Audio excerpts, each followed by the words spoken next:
So that seems to be the case, right? That he can't actually really do a good job of defending the Christianity he professes to believe in. He just runs away from objections like that and engages in all this embarrassing behavior of trying to come up with phony. I don't think we need to worry about that too much. There are other suspected pose around, like Rancam and Pillbox too. Hey, Ermine. Exactly. Ermine, did you hear about the rumors circulating about you?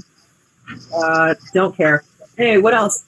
Well, just so you should know, they're circulating that you're actually. No, actually, it's very. Why are you picking on Hermine? Hermine didn't say shit to you. The rumors are that you're white, but you just identify as being black. Are you?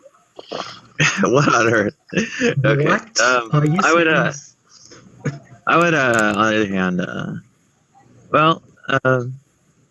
But I don't believe those rumors because I've seen Ermine on a live cam, and I can say she's a very attractive black woman. Yeah. Well, she might just look black. Yeah. I think maybe an interesting line of things. I think mostly as far as like volunteers ahead of time, been Rev. He's suggesting that maybe I rehash a series of hangouts dedicated to the parables of Christ. Go ahead. Well, one of the things I like about Ermine is her English enunciation and diction is almost impeccable. Well, that would imply that there's a right or a wrong way to pronounce English, which I don't really understand. Duncan was trying to correct Psycho or somebody, I can't remember who it was, for the way they pronounce certain words. Hey, Ham. I understand. I was actually finished talking, Duncan. Go ahead.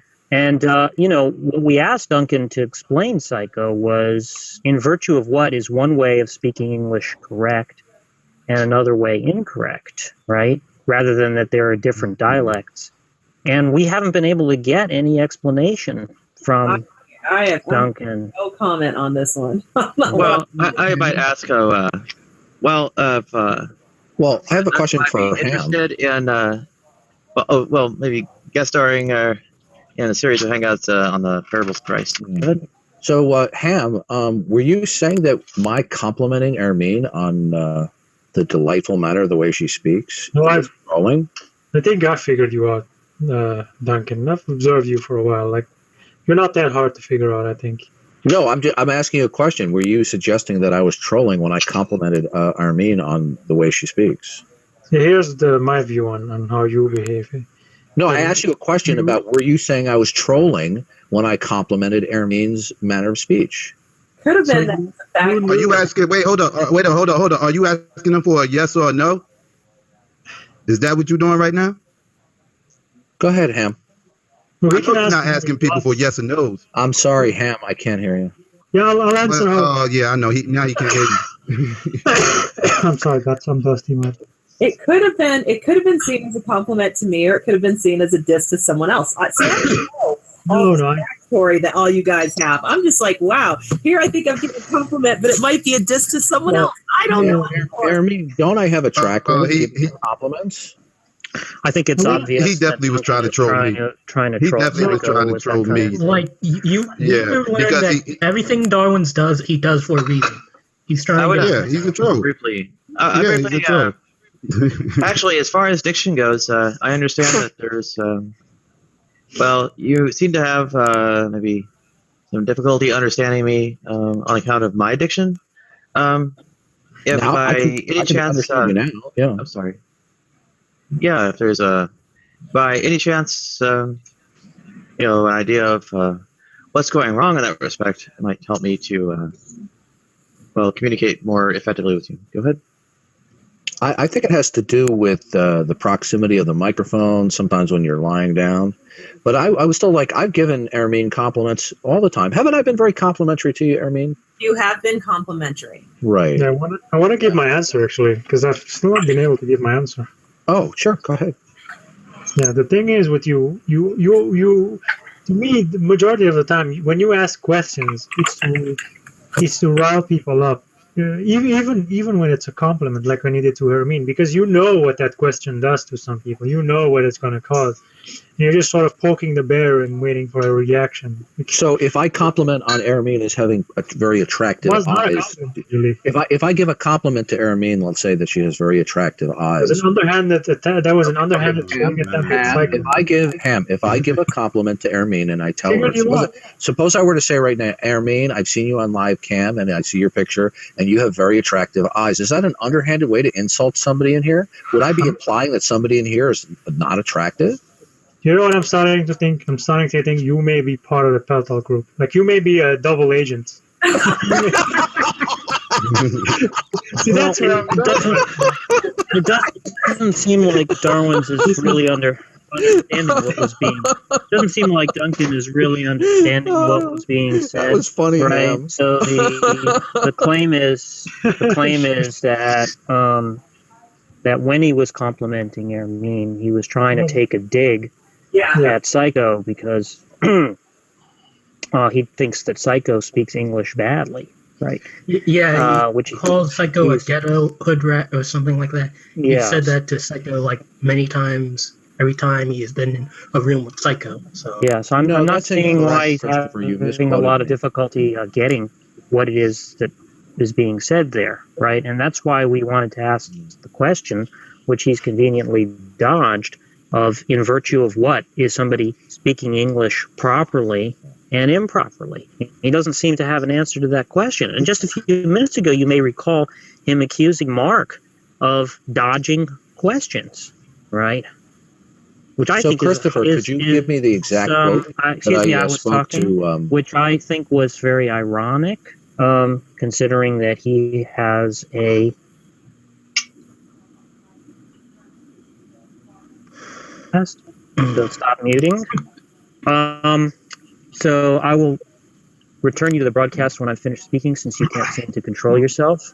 So as I was saying before, he has a vast track record of dodging questions, as I think is well known. I'm going to return you to the broadcast now, Duncan. Don't try muting me when I'm talking, and don't overtalk anybody. Go ahead. Okay, Christopher, so would you like to repeat the alleged quote that you said I spoke to Psycho? Maybe Psycho can repeat it. What was it that he said to you that Chris had in mind, Psycho? Christopher, you alleged a quote that you heard. Could you recite from what your memory was, Christopher, what I said? Don't fall for it, Psycho. Like, when you get angry, that's where he gets off. Yeah, no, I'd like to know what he said about Christopher Psycho. a question. Are you there, Christopher? No, I was just referring to when you got a dig at Psycho. I don't have to answer you. No, you don't. But you made a citation of something that I said, and I'm telling you that you completely misrepresented what I actually said. Do you want to repeat what you alleged that I said to Psycho? Okay, so no answer. Well, good. I'll correct you then. What I did say to Psycho, which you did not say, is Psycho has a pattern of going ballistic or volcanic on me when I attempt to converse with him. And what I did say to him was, please don't go ghetto on me. Okay, so that was the exact quote that I made. What is that supposed to mean? Please don't go ghetto on me? What does that mean? He's still trying to get him riled up. What does it mean to say don't go ghetto on me? Don't fall for it. Duncan, you were just saying that Chris wasn't answering your question, right? So do you have a problem with people not answering questions? Let me repeat the question to you. What does it mean to say don't go ghetto on me, Duncan? You know what's a fun game to play? The game as to guessing how long it will take before the humiliation reaches the threshold where Duncan realizes he has to leave the room because he's not going to be able to get his way in controlling the discussion. So one fun thing we can do is take bets as to how long it's going to take before he unceremoniously drops out. Anybody want to play? Isn't his point to also make you upset, Jack? Like, that's like he was like a while ago when he was getting Gus all riled up. Like, he was freaking laughing. Like, he didn't get in time to his mute button to mute himself. Like, he really enjoys this stuff. No, I don't think he enjoys. Oh well, actually, I thought it was quite hysterical that Gus was. I told you not to overtalk me. Yeah, I don't think that he actually enjoys not being able to control the discussion, right? I think when he's not able to control the discussion and when he's repeatedly embarrassed, that's a problem for him. That's hard to deal with. Go ahead, Duncan. So, Ham, did you think that Gus's behavior was way out of line? Didn't you think it was over the top? Oh, I always think that. Yeah, of course. Okay, well, that's why I was laughing. No, it's just I see a general pattern with you. It's not only in that situation. I've seen it in many other situations. Mm-hmm. And do other people laugh? I don't know. I like with you. Like I'm not even saying that it's bad what you're doing, because I actually laugh just like you. But I'm just saying I recognize the laugh. I recognize that there is no soul behind there. You're like hollow. No soul? Are you just telling me I'm a meat machine? No, you're hollow inside, just like me. I'm hollow? Really? Yeah. You have no. Am I like that Kevin Bacon movie, Hollow Man? Yeah. It's like that's you. Yes. Well, that's right. Now, are you trying to get a dig in at me, Ham? I don't know. Like, no, I'm just trying to figure you out. That's all I'm doing, really. You seem very critical. Maybe I am. Maybe I am to some extent. I'm trying to dig at you. That's okay. So we still haven't gotten an answer to the question of what it means to say "don't go all ghetto on me." Everyone's aware what he means. And wouldn't that be, and Jack, wouldn't him making references to him saying I'm going to go automatically go ghetto, quote unquote, wouldn't that be like him showing signs of what my intent is? Yeah, now that's an interesting question. We've been trying to get to the bottom of this for many days now. That Darwin's Duncan was in a hangout with Amon, and Amon this was before he decided to put Amon on the permanent troll list. Now Amon is on the permanent troll list, and I think you all know what that means. That's when a person has graduated to the point that they can consistently humiliate Duncan with questions they can't answer. That's when they get put on the permanent troll list. So before he had put Amon on the permanent troll list, right, he was talking with Amon in MK's hangout, and Amon was asking about how Duncan could know people's intentions. And Duncan said he couldn't know people's intentions. It's not possible to know people's intentions, right? And so then Amon gave the examples about how we infer intentions on the basis of behavior. And Duncan said that inferences are not knowledge. Why would you infer something if you knew it, right? But what he does seem to consistently do is violate his claim, as you're correctly pointing out, Psycho, that he can actually know and infer people's intentions, right? He was saying in the other room the other day that in a discussion with Gus and Mark, both of whom he's accused of dodging questions, he said, whatever you want to say about Jimmy Swaggart and Pat Robertson, they were sincere. While Peter Popov, another televangelist, was insincere, right? Now that seems to be another example of appealing to intentions. He's also tried to appeal to the intentions of the so-called power reprobates, right? By saying that their intention is to stalk and obstruct him. Now, the interesting thing about that was that Tom R. challenged him on that very point in the discussion with Amon and said, well, aren't you claiming to know what their intentions were? And so what he said, which is just hilarious, was, well, I don't actually know what their intentions are. I know what they've said. But, of course, the whole point of invoking what people say is because what they say is supposed to be a guide to their intentions, right? Exactly. Otherwise, why invoke what they said, right? So, of course, the question would then be, are the words that people say a guide to what they believe and intend? And we just don't seem to be able to get a straight answer from this person who accuses people of dodging questions as to what his view is on that, right?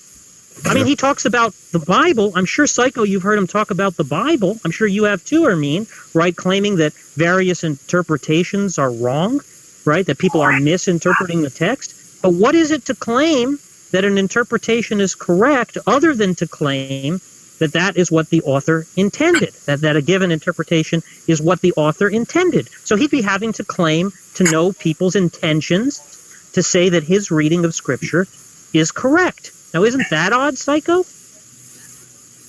Yeah, very odd. I mean, does that make any sense to you? Not at all. He sounds like contradiction Nadia to me. started. Yeah, it sounds like a contradiction, and he claims he's never been refuted in a debate.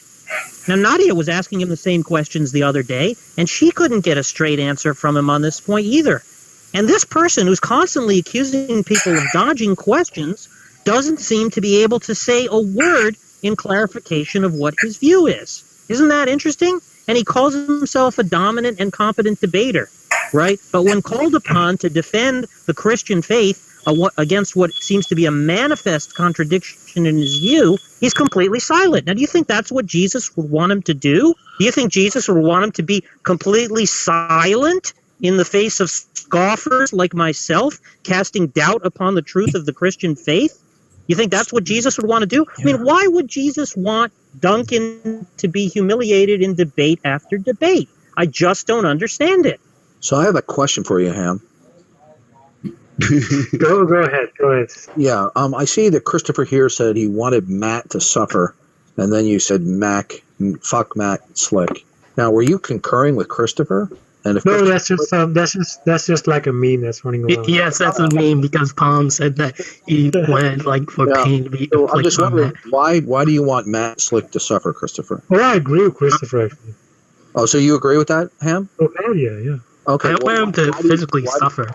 I want him to be called on his bullshit and destroyed in a debate or something. Well, like you that. said the word suffer there. That usually entails physical or some type of mental anguish, right? The type I'm thinking of is him landing on the street with no job prospects, raggedy clothes, shoes that are falling off, and completely ostracized from any. No, that would be fucked up. From any community, like that's my vision for him. Well, why, Ham? I would just want him to lose his any status he has in his church. Ham, what is it that he does or says that would make you, or why you would react that way? A complete exile, like just completely. Like that's his. Did you hear me? Sure, I did. What did he do or say that you would have this reaction? Well, when he advocates his hate speech against certain groups, that's what happens to those. Could you be specific? I would say gays and transsexuals. And what does he say that you consider hate speech? I think his view is that he wants them. I'm sorry, I can't hear you, Ham. Excuse me, don't overtalk me, or I'll have to hide you from the broadcast. Oh, gee, isn't that interesting? Ham sounds like somebody else. This is an open hangout, and other people are able to talk. Don't overtalk them, or I'll have to hide you from the broadcast. Where's the volume? Okay, there we go. So, I'll return you to the broadcast when I'm finished speaking, since you don't seem to be able to control yourself, Duncan. So I think what Palm has in mind is that Matt Slick advocates the return of Mosaic law in a Christian theocracy that would involve stoning to death homosexuals and transsexuals, such as Nadia. Right. I'll return Duncan to the broadcast. No, but actually not that alone. That's actually not even what I'm saying. I'm saying that what he's doing now is he's telling honest Christians to fucking ostracize their gay children, their transsexual children who are honestly seeking guidance, because this guy is a person of stature in the Christian community. Ham, does the Bible in both the Old or the New Testament, let's say the New Testament, how does it what does the Bible tell Christians to do with people who are living immoral lives, who are either friends or close family members? Do you know? Well, that would involve inferring intentions. Why is it every time I ask Ham a question, somebody else answers the question? If you continue to overtalk me, I'm going to have to hide you from. I'm going to have to hide you from the broadcast. Okay, so I'll return to you. I'll answer when I'm finished. Yeah, I just wanted to make a point, which is that to ask a question about what the Bible tells us, it seems to me, is to ask, what are the intentions? I asked Ham a question. Excuse me, you're over-talking me. Don't over-talk me. I've told you that before. I asked Ham a question. Ham, go ahead. If you don't, it's an open hangout. And if you continue to do that, I have to hide you from the broadcast. I'll go after you. So let me just finish saying what I was saying. So it seems to me that if you ask a question as to what the Bible tells us, right, for that to be a correct or an incorrect interpretation of what the Bible tells us, right? We'd have to be inferring the intentions of the authors of the Bible. Isn't that so? Okay, I'll return Duncan's to the broadcast. Sure, and I'll answer his question, his answer. I don't give a shit what the Bible says. I mean, if he acts on what the Bible says, and I'm going to act on what I believe. I mean, we're both acting on what we believe. Good. How is Matt, in his view, that people who engage in certain behaviors, which would include drunkenness, drug addiction, homosexuality, etc., and there's a number of a laundry list of these types of behaviors that Matt has concluded are behaviors that the Bible directs believers not to fellowship with people who engage in those behaviors. Now, those behaviors are not exclusive. Excuse me, I have hiccups. Are not exclusive to certain sexual sins, such as adultery or homosexuality, but it includes people who might engage in criminal behavior and other types of antisocial things. So I don't see that Matt is engaging in hate. He's simply following the convictions of his understanding of the New Testament. So why, in your view, Ham, would that constitute hate? Can you recall something specific where Matt has encouraged people to hate others? I was very specific into what I'm criticizing him about. I was very, very specific. Well, I think that I'm sorry, I can't hear you, Ham. I think stop over talking me. I won't answer your question, Lawrence. I'm answering my own question. That's because that's what I'm criticizing for. Not my own criticism for him. Oh, so I think the claim is. Ask you a question? I think the claim is stronger than that, right? Ham, I can't hear you. Which is that I told you to stop over talking me, Darwin. The claim is stronger than that, which is that it's not merely that he says we shouldn't be in fellowship with homosexuals, right? We should ideally construct a Christian theocracy in which they will be summarily stoned to death. No, there was no stoning in the New Testament. Well, he believes in restoring the Mosaic law. I mean, that's Matt Slick's view. Okay. That's not even. Oh shit, man. Okay, so Ham, could you tell me something specific you've heard where Matt Slick is calling for people to emotionally hate people who commit sins, or is Matt Slick saying that we should withdraw association and fellowship with friends, associates who practice certain deviant lifestyles? Is that hatred? Like, for example, Ham, if Matt had, let's say, a close relative who was regularly engaging, let's say, in drug dealing or stealing, and Matt Slick were to say that we should withdraw our fellowship and association with people who are committing those types of illegalities, would that, in your view, Ham, constitute that Matt was perpetuating hate toward those who are engaged in those illegal activities? Well, again, I'm sorry, I can't hear you. Somebody's over talking you. That question has already been answered. Somebody's over talking you. Palm will have a chance to speak after. Ham, I can't hear you. Somebody's over talking you. If you keep talking over me, I will hide you from the broadcast. Okay, so what I said was that question has already been answered, right? It's not merely a question of withdrawing fellowship, right? Matt Slick advocates the return to Mosaic law in a Christian theocracy and advocates the stoning to death of homosexuals, right? So I think many people, including Palm, are upset, right, about a person like that having views of that kind, not merely the view that we shouldn't associate with homosexuals, right, but the view that we should execute them, right, as soon as we can restore Christian rule to power. Right. Okay. So, Palm, if you wanted to respond, I'll return Duncan to the broadcast. Yeah, I'm just criticizing him what he's doing now. Like, I know that's a lot of shit he believes, but I'm merely criticizing him what he's doing right now. And he's advocating hate speech against gays and transsexuals. Okay, you said that already. What specifically did he say where he was advocating speech rather than disagreeing with their behavior and telling other Christians that they should disassociate with those people who are engaging in those type of sexual sins? How is the recommendation? Well, let me finish. How is Matt Slick calling for Christians to disassociate with people who are engaging in open sexual sins? Not exclusive though to other sins as well. How does that constitute hatred in promoting hatred in your view, Ham? I'm a little confused, though, because this seems to be another example of Duncan appealing to... Yeah, this is strange. Every time I ask Ham a question, somebody else answers. If you keep doing this, I have to hide you from the broadcast every time. I don't know why you go through this charade. So I'm a little confused here because Duncan, again, seems to be appealing to the intentions of Matt Slick, right? He seems to be saying this is what Matt Slick actually advocates, right? So why appeal to his words, right? Asking where has Matt Slick said this? Where has Matt Slick said that? Right? Unless he thinks that Matt Slick's words are somehow a guide to what it is that Matt Slick actually wants, what it is that Matt Slick is actually advocating, right? Now, if Duncan's view is that we can't actually know or infer intentions, I don't really understand what difference it makes what it is that Matt Slick said here or there.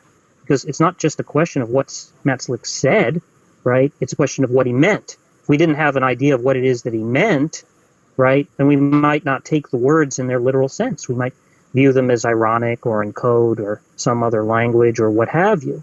So obviously we must have in mind something about how his words represent what he actually means. But it seems like Duncan's position is that we can't have any idea of what he means, not a justified one. Because if our idea of it were justified, then it would be, and it were true, then it would be knowledge of an intention. And we can't have knowledge of intentions since he understands knowledge as justified true belief. I'll return you to the broadcast now, Duncan.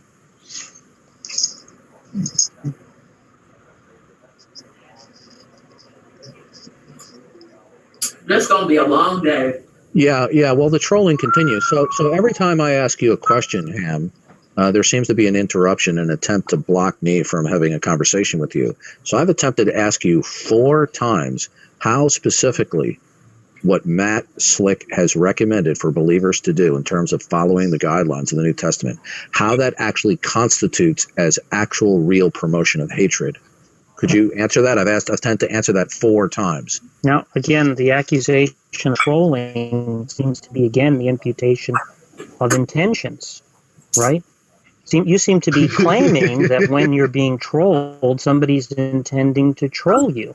And I'm just not understanding how, on your view, right, you can make imputations of intention since you've denied that very thing, that we can know or infer intentions. Will you let him answer, please? I let Palm answer, you mean? Yes.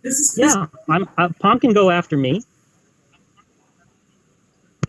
Oh, I freaking tuned out. I don't know what the hell. Like, what the hell are we even discussing anymore?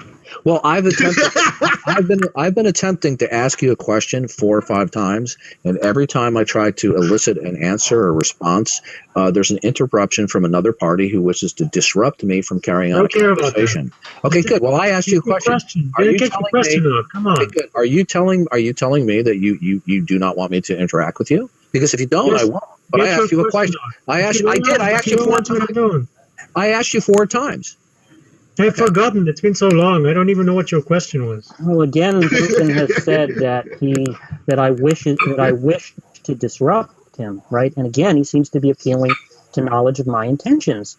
And so for the 4th or 5th time, Duncan, I've asked you to explain how it is that you can infer intentions when your explicitly stated view is that intentions can't be known or inferred. Okay, so I'll return you to the broadcast now. Just get your question out, Darwins. I don't care about this personal vendetta.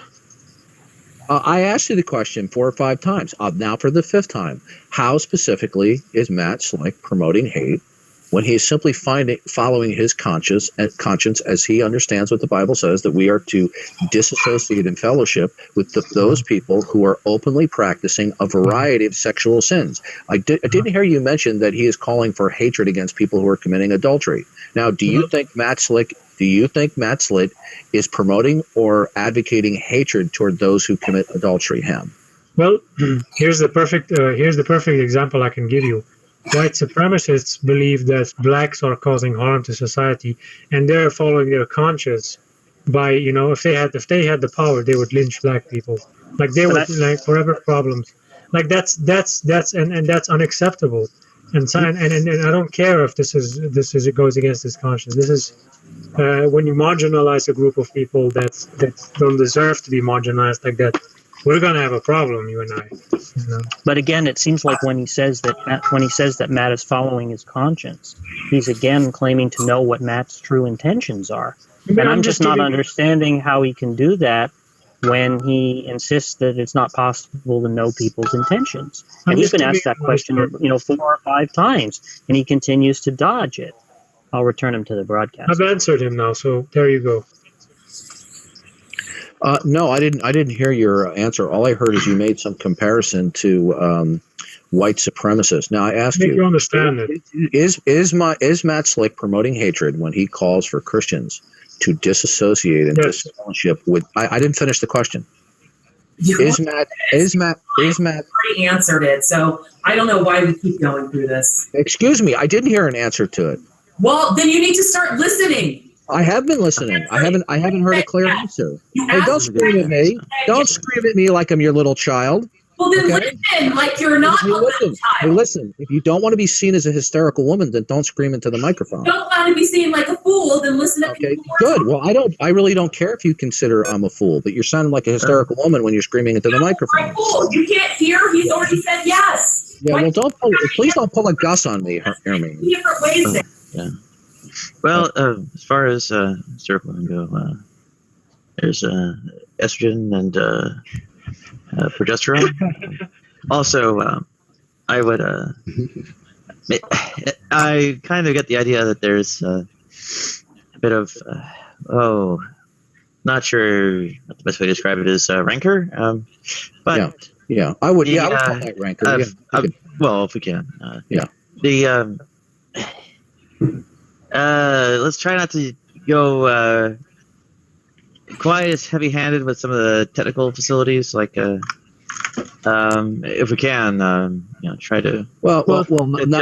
Nadia, asking for it to be done is not the same thing as stopping it from happening. You're tolerating it. Well, we could install the institution. So anyway, would you prefer that I not ask you questions? Because I'm sorry. I didn't hear the very beginning of. Okay, well, it's not important. I just wanted to wrap up with Ham. So, Ham, if you would prefer, when you make very caustic statements about other people, and I ask you for clarification, if you would prefer not to answer in the future, that's fine. You have every right to ask me how many questions you want, and I have every right to answer however I want. Oh, okay, good, because I still haven't heard a clear answer. That's fine. You're not satisfied with the answer? No, I haven't the foggiest idea what your answer was to my question because I never finished it. I said, do you consider it promotion of hatred when Matt Slick calls for the disfellowship and disassociation of those who commit sexual sins such as adultery? So if Matt says don't associate with people who are open adulterers, is that promoting hatred in your view, Ham? Well, it's not. I'm just advocates, right? Time he's asked the question. That's not the only thing that Matt Slick advocates. He advocates the execution of homosexuals by stoning, right? And I think that's what's being adduced in evidence of the claim that Matt Slick is promoting hatred, right? So I don't understand why Duncan continues to ignore that. Does he dispute that that's Matt Slick's view, that Matt Slick wants to restore Mosaic law and have homosexuals be stoned to death? Is that what is he disputing that? Does anybody understand Duncan to be disputing that that's Matt Slick's view? It just seems like he's playing games here, right? Are you disputing that, Duncan? Let me ask you a direct question, since you seem to be concerned that you're not getting answers to your questions. Let me ask you a direct question. Are you disputing that Matt Slick's view, or for that matter, your own view, right, is that the Mosaic law should be reinstituted in a Christian theocracy, and the penalty for homosexuality should be being stoned to death, right? Isn't that your view, Duncan, as well as Matt Slick's? Aren't you in agreement? Aren't the two of you in agreement on that point? Isn't that interesting that Duncan, who's so concerned about the fact that he isn't able to speak, that people are obstructing him, is being given free rein to answer a very simple question and seems to have nothing whatsoever to say in response? Am I mischaracterizing your view, Duncan? It should be a very simple matter for you to correct me, right? If I'm mischaracterizing your view, isn't your view that in Christian theocracy, homosexuals should be stoned to death? That's horrible. Well, that's his view. That's Duncan's view. And that's Matt Slick's view. All of this is just an elaborate dance to get around the fact that that is their view. Yeah, they want us to be tolerant of their intolerance. Yeah, and that's, I think, the reason why people had felt justified in the way that Matt Slick was treated by Justin. Because they thought, why should we give any respect to an individual who has such hateful views, right? Well, I think you give respect to an individual because they're an individual. Well, you could. I'm not saying that you couldn't disagree. You could very well disagree. I'm just saying that that's, I think, part of what they understood to justify Justin's conduct, right? Now, not everybody agrees that Justin's conduct was justified, and that's perfectly fine. I'm just saying it's because of facts like that about Matt Slick that people felt that what happened to him was justified, right? And you can disagree, and I, that's perfectly fine. I'm just saying that's the reason why people felt that Justin was justified, because people like Duncan and people like Matt Slick have the view that Nadia should be put up against a wall and stoned to death. And some people were very upset about the idea that these people who got angry about the whole issue never spoke a word in defense of people like Nadia, right? Who would be the first person, who would be one of the first people put up against a wall and stoned to death if people like Duncan and Matt Slick could get their way. And you don't see Duncan saying a single word, right, to deny that I'm correctly attributing to him his view, right? You don't see him saying, you know what, my view isn't that the penalty for homosexuality should be stoned to death. And in fact, Duncan's view is actually much more horrific than that, Hermine. It's not just that homosexuals should be put to death, right? It's been an ongoing joke, right, that Duncan has been asked whether if God commanded him to rape and torture and murder his own children, whether he would be right to refuse that command. And he's never been able to answer that question because it's completely embarrassing to him. Now you may ask, why is it embarrassing? Well, it's embarrassing because, as we were talking about earlier, Duncan defines the good in terms of God. That all it means to say that God is good is to make the tautological and empty claim, right, and therefore empty claim, that God is godly. So it follows that given that God has libertarian free will, God could command at any point that Duncan should rape and torture and behead his own children, right? That just follows necessarily from the view of metaethics that Duncan defends, right? Now, if he says, no, it would be right of me to refuse God if he commanded that, right? He'd be contradicting his view of what the good is constituted by, right? But if he says, yes, I would be the first person to line up to do it. I'd unzip my pants in a trice if God commanded that, right? And call my kids into the room one by one to be raped and beheaded by me, right? That would be the right thing to do. If he were to say that, he would be a laughing stock every time he tried to take the moral high ground about how atheists behave, which he is wont to do, right? He loves to say, look at how degenerate and depraved the atheists are, right? But that would be a laughable claim if, in fact, his view, which it is his view, because he won't deny it, as you'll see, it is his view that if God commanded him to do anything he criticizes atheists for, and given that God has free will, he might so command, he's not bound by an independent standard of the good that would prevent him from commanding it, right? That if God were to command those things, he would be morally obligated to do it, right? And that's proven to be very embarrassing, right? So all this stuff about how Matt Slick just doesn't advocate fellowship with people who are guilty of sins is just a crock of shit, right? Duncan's view and Matt Slick's view is that Nadia should be put up against a wall and stoned to death as soon as possible, right? Because that's what God commands. And the good is whatever God happens to command.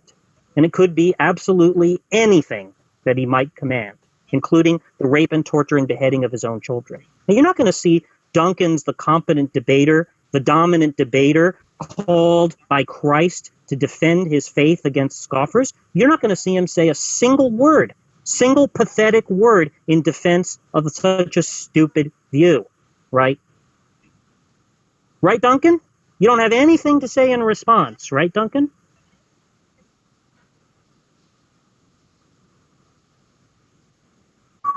Somebody want to play the crickets? Where's Albatross? I ain't got the crickets. Somebody has to install the Google effects.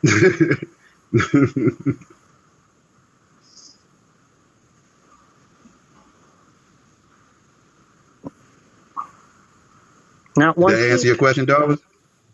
Not one peep of Duncan in defense of his position. Not one peep of denial that his view is that Nadia should be stoned to death. Not one peep of denial that if God commanded him to rape and torture and behead his own children today or tomorrow, that it would be his duty to call them in, say, "Hey kids, come into the den. I'm unzipping my pants, and then I'm going to behead you afterwards." Right, Duncan? Mm-hmm. Not a single word, right? Now, why is it that Jesus wants you to be humiliated in debate after debate? I just don't understand it. Why does Jesus want that of you? Why does Jesus want you to be a laughingstock? Why does God the Father and the Holy Spirit, why do they want you to be a laughingstock, right? Why do they want you to look like a pathetic piñata that gets beaten to death day after day by the Paltalk reprobates, as you call them? Right? Why is it that they want that of you? Why do they want you to look like a fool? Can you explain that? Can you infer their intentions? Can you infer God's intentions? Why does God intend for you to look like a pathetic clown day after day? I just don't get it, Duncan. All right, Jack, that's enough.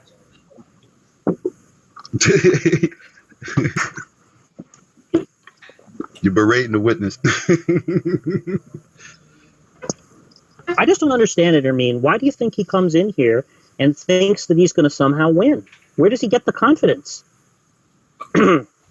Right? He came in here and shot his mouth off, right, trying to attack Palm, right? He knew that I was here. He knew that I always succeed in making a fool of him and reducing him to silence and forcing him to leave the room. He knew that was going to happen, and nonetheless, he thought it was going to be different this time. I mean, does that seem like rational behavior to you? Does that seem like somebody who's obsessed and compulsive? No, right? Who can't control himself. Asking him a question. Sorry? Palm made a statement towards him as he's trying to figure him out. So I think Darwin was a little quiet and then turned the tables on Palm's questions. Yeah, but when he tries to turn the tables on people and I'm here, it always ends badly for him. Now, does that seem like a person who just can't learn from his mistakes? Somebody who's just obsessive and compulsive to you? Or does that seem like just a stupid person? You know, just somebody who can't learn? I mean, I just don't get it. What do you think explains that behavior? Some internet thing. But I think you are obsessed with him too. So there's that's fine going on here today. Well, it's fine. It doesn't matter to me. It doesn't matter. The accusation that I'm obsessed and compulsive doesn't matter to me at all, right? The point is that Duncan accuses me of being obsessed and compulsive, right? Now, either he's behaving the exact same way, in which case it's an empty accusation, right? Or he thinks that he's somehow different, in which case we have to ask the question, in what way would it be rational, right, for him to do what he does, which is come in here, shoot his mouth off, get shot down, and be made to look like a fool day after day? What could possibly explain that?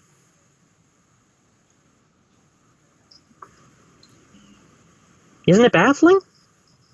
I don't know. I don't claim to know anyone's intentions. Ha ha ha ha. Sorry.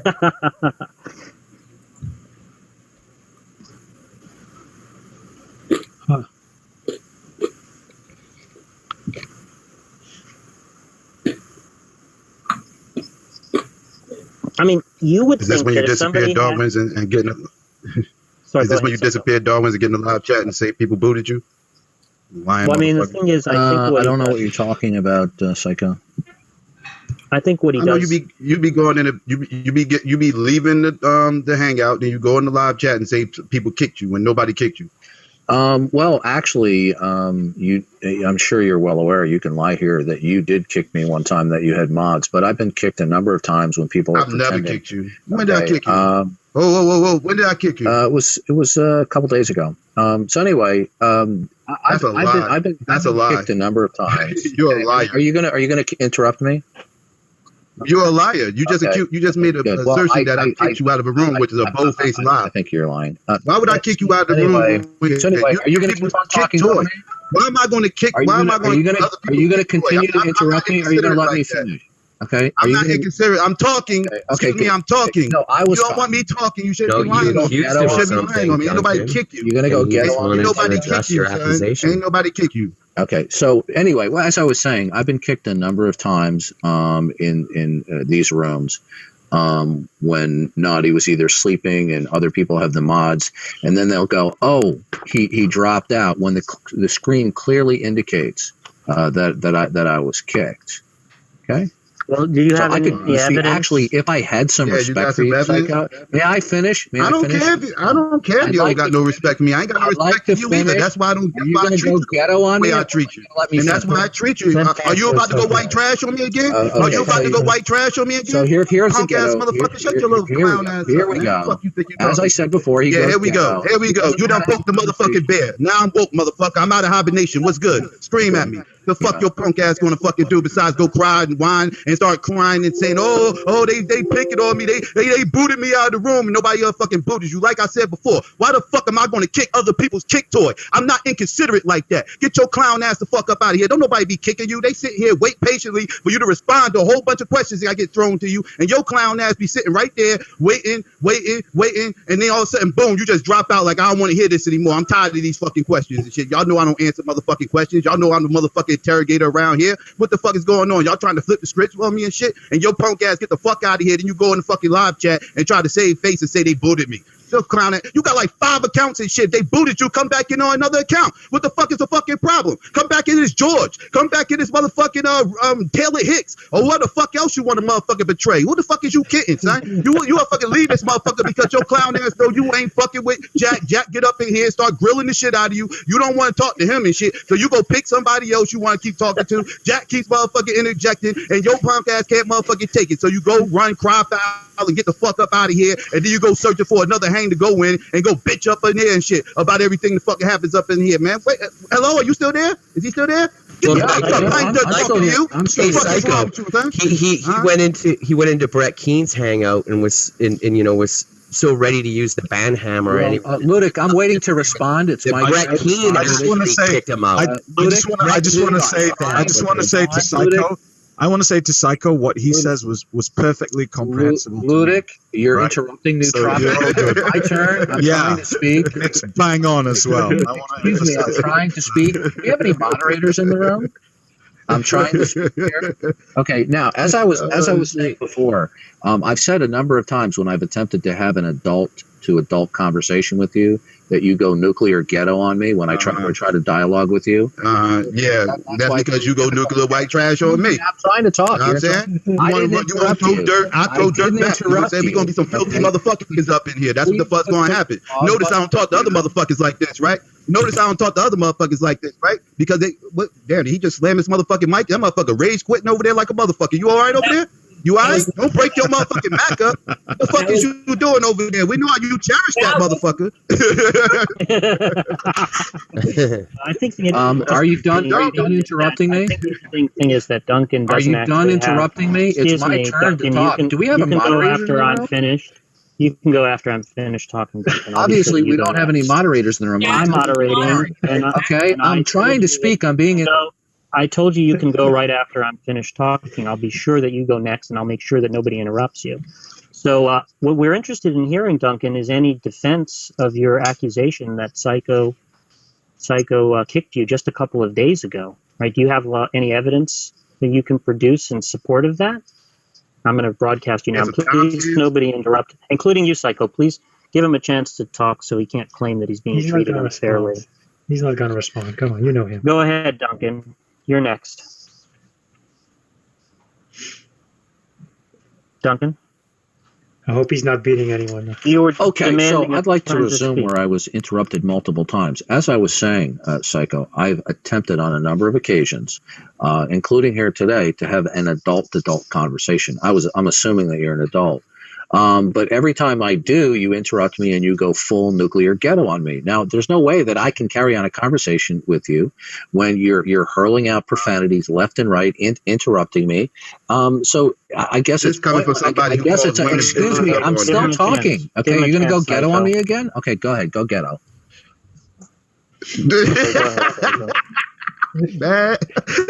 I'm not seeing the evidence I'm not seeing him support his claim that Psycho had kicked him from the room. Damn sure did.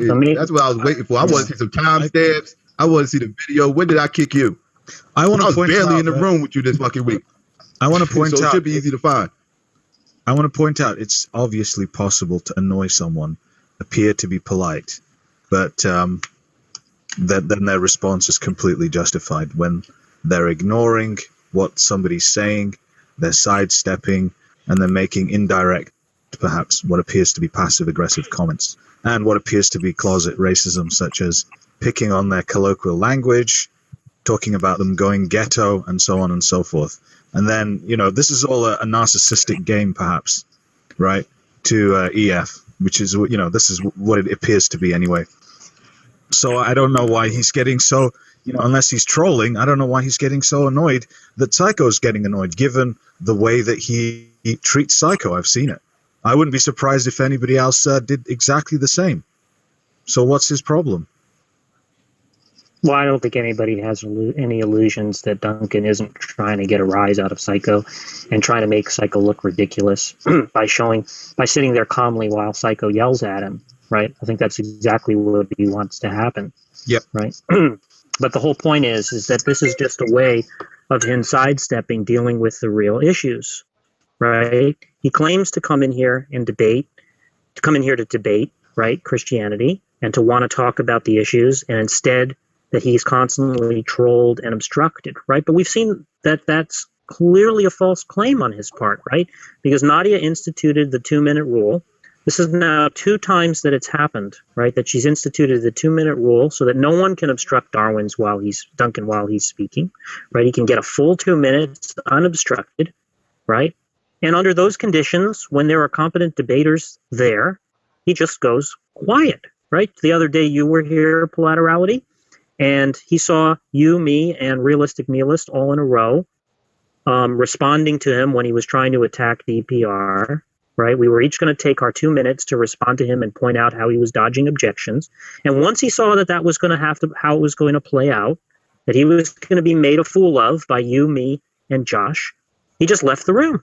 Right, and earlier today he had the 2-minute rule instituted. He came in and disrupted a discussion that was going on with Mark and Gus. Nadia instituted the 2-minute rule so that things could be perfectly moderated, and I took that opportunity to point out all kinds of objections to his positions, and he went completely silent and then just left the room and went into the other hangout. Yeah. Right? So he's not interested in moderation at all. That's just a game that he plays, right, so that he can claim that he's been obstructed, right? But if he really wanted moderation, once it was instituted, he'd be sticking around and engaging in a debate on the issues rather than on personalities, rather than on procedure, and so on and so forth, right? Everybody knows he's a liar. Right. Well, I don't even want him to have a debate with me or just a simple discussion. To the extent that people know how to do that. There's, I don't want to go on about the hats, but just to the extent people know how to do that. But he doesn't even want that. And the other day, I think it was with Realistic Nihilist, we were asking him to explain his notion of causation and its relation to time. And he said that he has an answer for that, but he never gave it. So this is what you said, confirming. Yeah, we all want to hear more. His excuses, right? We want to hear Psycho. His excuse was he refuses to answer questions even from other people if he knows that they're from what he terms the Paltalk reprobates, right? Which is another way of getting out of even him answering questions. How does he go about rationalizing that? I don't know. Ask him. He has different ad hoc rationalizations that he comes up with on the fly. But that's just a genetic fallacy. Yeah. Well, that goes without saying. But you'll be amused if you go back earlier today. He was accusing Mark of dodging godless girls' questions. about, whether it was probable that God didn't exist or not, right? And so then I asked Godless Girl to run the Pandora's Box objection to skeptical theism, and we would soon see who was dodging questions, right? So Godless and I went a couple of rounds laying out the objection, and then we asked Duncan, who holds to skeptical theism, we asked him to respond, right? And this was just a ridiculous game that went on like about 6 different turns, kept asking him to respond. And then finally I just had to poll the room and said, is anybody here think that Duncan isn't dodging the questions, right? And he wouldn't even speak up in his own defense. He wouldn't even say, I'm not dodging the question, right? Because he was one of the people in the poll. I said one by one, Gus, do you think Duncan is dodging the question? Godless, do you think Duncan is dodging the question? Mark, do you think Duncan is dodging the question? Christian, do you think Duncan is dodging the question? I think that Duncan is dodging the question. And I forget who the 6th person was. And then I said, so Duncan, do you think you're not dodging the question? And he wouldn't even say a word in his own defense. So 6 out of the 6 people polled. 6 out of the 7 people polled said that he was a dodger, even though he had just been accusing Mark of dodging. And the 7th person was him, and he wouldn't even speak in his own defense. It was just hilarious. This is the person who keeps claiming he's being trolled and obstructed. He was given innumerable chances to respond, just as he is being given innumerable chances to respond right now. This issue about there is no evidence for God, and then he asks, well, what evidence there would be? Darwin, not to cut you off. Darwin, to answer your private message, my mom is not ashamed of me at all. And I do know who my pops is. All right? Holy shit. That answer your question. Are you serious? You just shit. Can you post it, Geico? Can you repost it? So we have it in the full light. Did that answer your question? Maybe even yes share or no? your screen. I told you. Maybe even share your screen. He's empty. He's empty inside, Psycho. I told you. Like, he doesn't, like, to him, he loves this stuff. He's probably trying to get away. What were you saying, Plurality? About the evidence?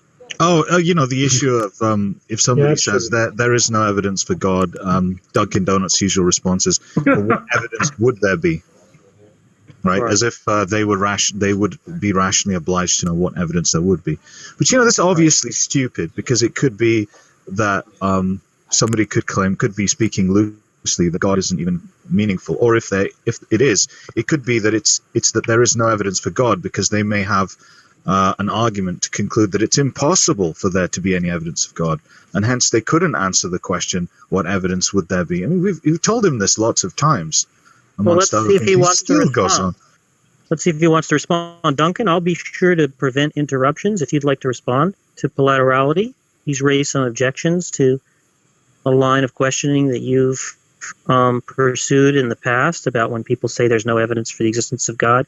You ask the question, what evidence would there be?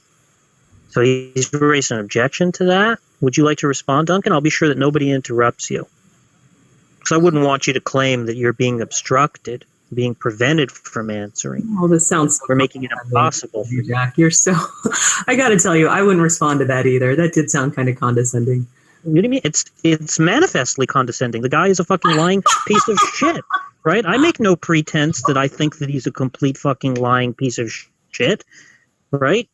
I want every word that I say to him to drip with the insinuation that he's a lying piece of shit, right? I just want to make him look like a fool. That's what I come on here for. But I don't have to do that by illegitimate means, right? I don't have to actually impugn his character, right? I don't have to actually interrupt him while he's talking. I don't have to kick him from the room in order to do that. All I have to do is pose direct questions to him about his own stated views and watch him not answer, right? And he wants to claim that he's being obstructed, right? Duncan, if you'd like to take a full 2 minutes or 5 minutes to respond to the questions Plurality was raising, be my guest. I'll be sure that nobody interrupts you. Right? This is a person who I want to hear about the dinosaurs running around with humans.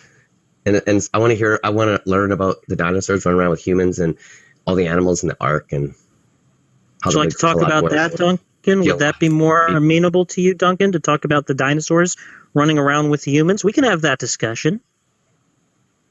Is that more amenable to you, Duncan? Would you like to defend young Earth creationism, Duncan? We can have a few laughs with that if you'd like.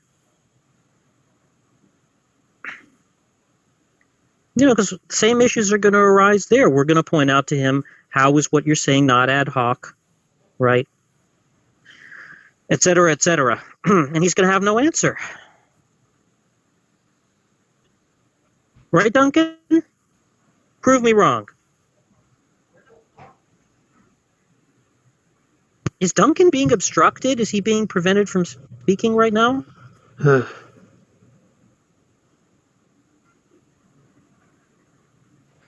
What was the issue with Matt Slick that he was talking to Palm about? Exactly? Well, what happened was that Chris had said that he wanted Matt Slick to suffer, something like that.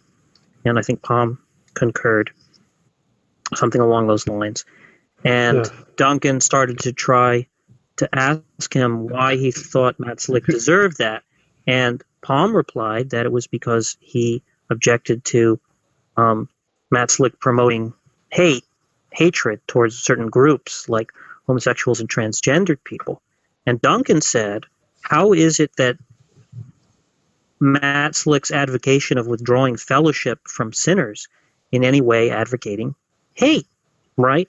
And I pointed out that it's not just that Matt Slick advocates withdrawing fellowship from putative sinners such as homosexuals and transsexuals, right? That he advocates that they should be stoned to death in a theocracy, Christian theocracy, right, in which Mosaic law would be restored, right? And I said, not only is this Matt Slick's view, this is actually Duncan's view. And I said to Duncan, are you disputing that this is Matt Slick as well as your own view, right? And he couldn't say a word in defense of that, right?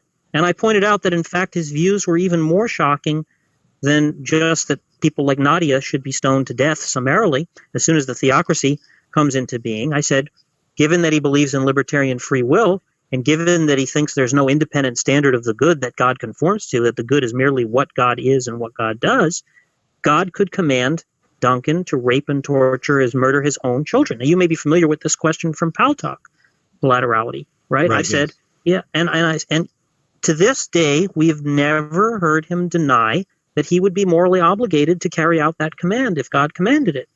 And we've never heard him give an argument that God couldn't command such a thing.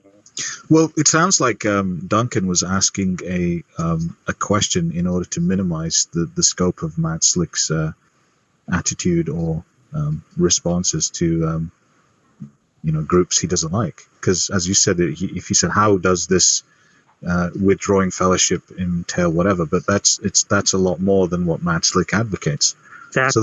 So that's a nice piece of rhetoric from Darwin's deity, Dunkin' Donuts. Yeah, right there. And of course the other irony that I was pointing out, as you may be familiar, that Duncan has recently, in the annals of the, hilarious things that Duncan says when he goes off script, such as that clocks don't measure time, the other day he made the astounding claim that it's not possible to know intentions and that inferences do not constitute knowledge, right?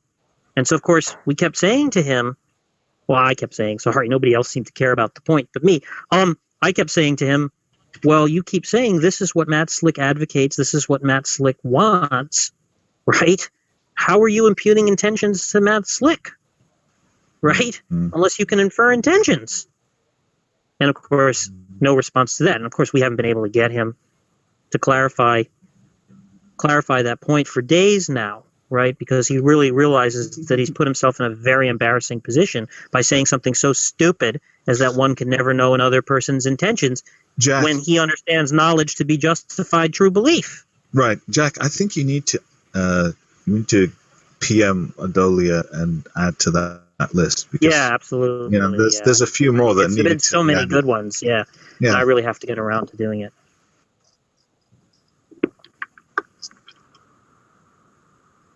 Another thing, right, that came up that you may have missed was that Duncan was complimenting Hermine on her diction, right? Now, nobody had any illusions that him doing that was not an attempt to attack Psycho indirectly. Yep. And I pointed out that Duncan has no justification for his claim that certain locutions, right, are improper English, right? Take, for instance, the one, he's corrected people many times. I don't know if he corrects Psycho on this. I don't even know if Psycho says it this way. But many black Americans say ax for ask, right? And I've seen Duncan correct black people on that locution, right?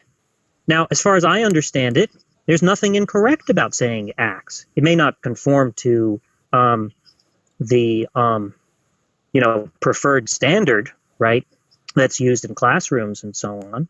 But that doesn't mean that it's incorrect. That just means it's a different dialect of English than standard English. It's called Ebonics.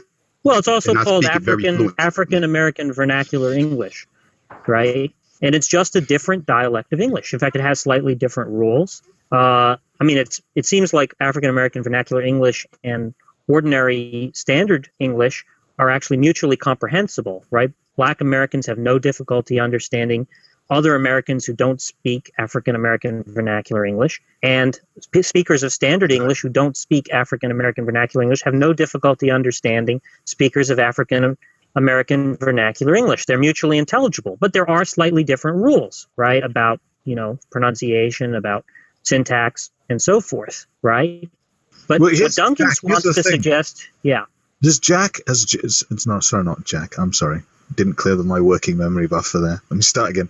Has Dunkin' Donuts ever corrected somebody with a highly regional American accent where, the words are slightly different? I've never heard him do that. Well, I think he has done it. I think he likes, when he finds somebody do something that he takes to be a mispronunciation of a word, he tends to relish correcting them. It's just another way that he tries, because how what he does is all about sort of personal attacks and trying to rile people up. It's about insinuating that they're stupid or unlettered. It's about or whatever. NPD, Jack. That's what it's about. Narcissistic personality. Oh, right, yeah. Disorder. Yeah. It explains its behavior very, very well. Yeah. So the question is, right, what makes it the case that people who speak English that way, right, are speaking it incorrectly? If somebody says ax for ask, in virtue of what is that actually speaking incorrectly rather than speaking a different dialect of English, right? And of course, that's another question that this dodger, who's always accusing people of dodging questions, has dodged, right? I'd ask a further question. What motivates him to correct that when it's, as you said, mutually comprehensible and not even relevant to the content? Right, that's a good point, discussed? Yeah. Why would it's not like he has any difficulty understanding black people when they say ax, right? He knows exactly what they're saying, although how he could know that when he doesn't think he can infer intentions is, again, a mystery. But leaving that aside, he seems to know exactly what they're intending, so why does he bother to correct them? If, in fact, it's legitimate to do so, which I'm denying. And I'm going to, and therefore, I think that he should apply the same standards to himself. So whenever he says a broken sentence or doesn't speak in fully grammatically correct sentences, he should be open to correction, right? So yeah, henceforth. Anyway, it'd be fun. It wasn't a correction. It was a slight to get someone else. No, I think we all agree about that. I don't think anybody is under any illusions that he should be taken at his word when he says he was merely complimenting Ermine. I don't even think Ermine believes that. I mean, it's not like anybody is fooled by this act, right? Everybody knows what he's about. Oh, yeah, he's a troll. Yeah. He's actually amusing me in the side chat, to be honest with you. Yeah, but you should repost it. You should repost it all so we have a record of it. Well, I want to extend it, Jack, because it's not that he's just, he has objections in the broad sense to the way people speak or what they write. It's even how they look like, because earlier in the other hangout he saw Justin and said that Justin looks like a drug addict. Wow. Yeah. Well, he's also made fun of picture, of Hal's girlfriend, and posted photos of me and made fun of how I've looked and stuff like that. He seems to think that's what Jesus wants him to do, right? He seems to think that the message of Jesus is that we should make fun of people's looks, which I just find remarkable. Do we have pictures of him? Well, he's only been on cam. He posts false photos of himself, and he was once on cam, and people who've seen him on cam confirm that he was not the person in those photos. One of them was Taylor Hicks, which we later discovered by a reverse search. He posted a photo of Taylor Hicks and pretended that was him. So apparently that's what Jesus wants him to do. And to deceive people. Yeah, he wants them to deceive people and make them think that he's Taylor Hicks. And then, but he was seen on cam, and I was told by Joseph and Matter Red, who saw him on cam, that he's, a wrinkled old man and doesn't look anything like the glamorous figures that he...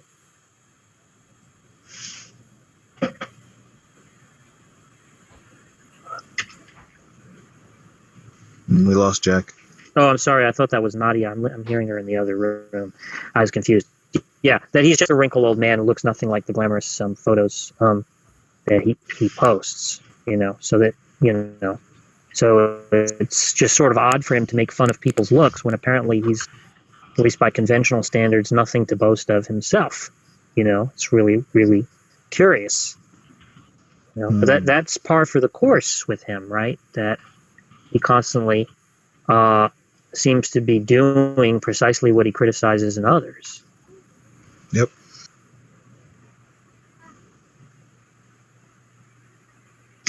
I think I showed you that short piece where he explains why he engages in conversations in the style that he does. You've seen that, right? Well, all I saw him say was that Jesus and Paul and the apostles did it. Yeah, and then he wrote the first reason, first and foremost, is eternity. And then, then the next part was Jesus did it, Paul did it, and whatever. But right. I don't ever recall reading in the Gospels where Jesus was constantly cross-examining people to try and elicit errors and not answering questions. Yeah, it's one of those things. I don't think on a standard reading of the Bible, Jesus is making fun of people's looks, making fun of people being fat, calling people an ugly Jew, like he's called me. Oh yeah. You don't know the half of it. We've forgotten more stuff about him that's bad that we can remember. Actually, I recently remembered that he's. I think he's done this to you, Jack. He's threatened to dox people, that is, give out their personal information in PMs. He's done that to several people on Paltalk. I'd forgotten about that. Yeah. This is what sort of person he is. That's apparently what Jesus wants people to do.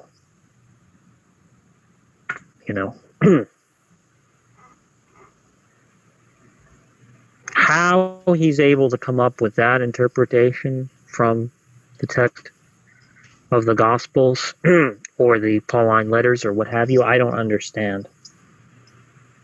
Just don't get it. But I don't really take him at his word. I mean, I think he's a proven liar, which again, he must seem, again, by implication, he would think Jesus wants him to lie. Jesus wants him to compulsively lie, to pathologically lie. That's what Jesus wants. Jesus wants him to practice how to lie to people on the internet. Yeah, right. So he can do it even more effectively in real life. Right. That's what it seems.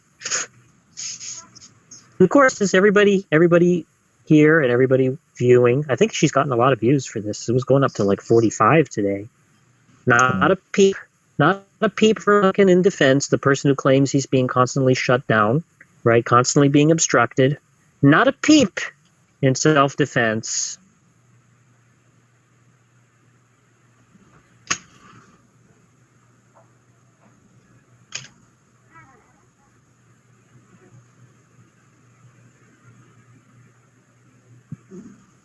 I can't believe he said that. Said what? About Jewish folks. Yeah, well, just me. He called me an ugly Jew. Oh. But I mean, he's. Oh, he's a racist. I think he is a racist. I do think he is a racist. Whether he is a racist or not, I think still his intent is to try to get a rise out of you and gets his rocks off. I think that's it. Mainly. Oh, I absolutely agree. He likes to get a rise out of anybody. He likes to get a rise out of anybody. That's for sure. Sure. I bet when he looks in the mirror, he gets a rise. Yeah, our friend Thomas gets a hard on when he sees his cock in the mirror, or he used to, I guess. So you could call that narcissism. What do you mean follow up on it?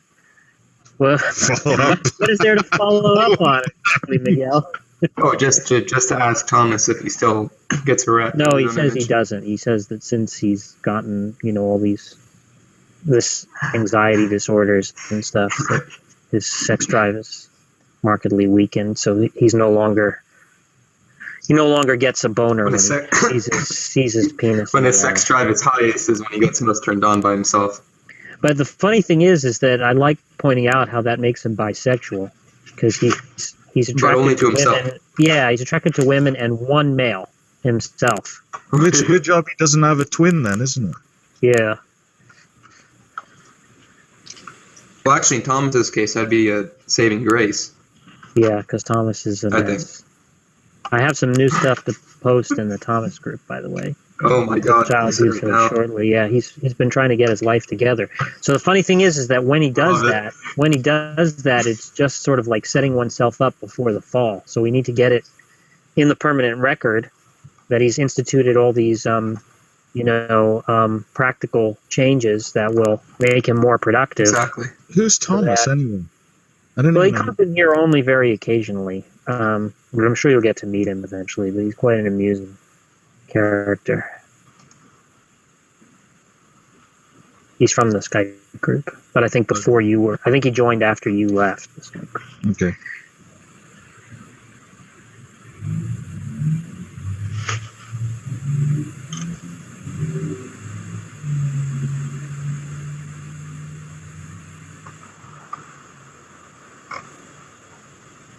Yeah, I just want to say briefly, Tim, it shouldn't surprise you.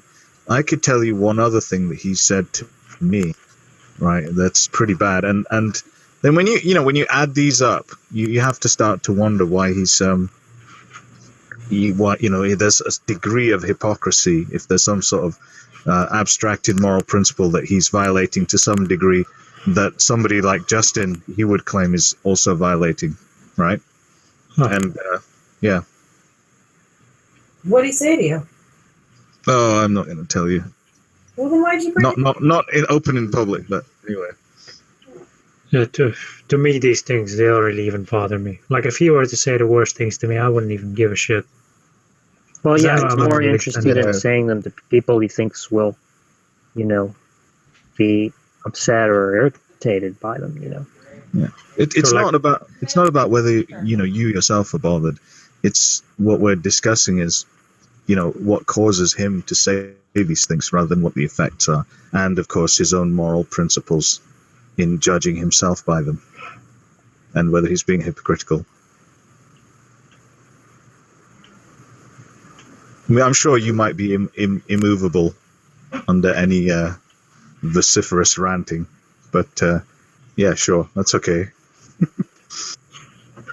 Me and Darwin's probably hold some of the same views on a lot of this shit of like, not being too sensitive about when you talk about race, whatever. Like I don't give a shit. I'll make jokes. It's probably our intent is where we differ. He's probably using it maliciously. I would never use it maliciously.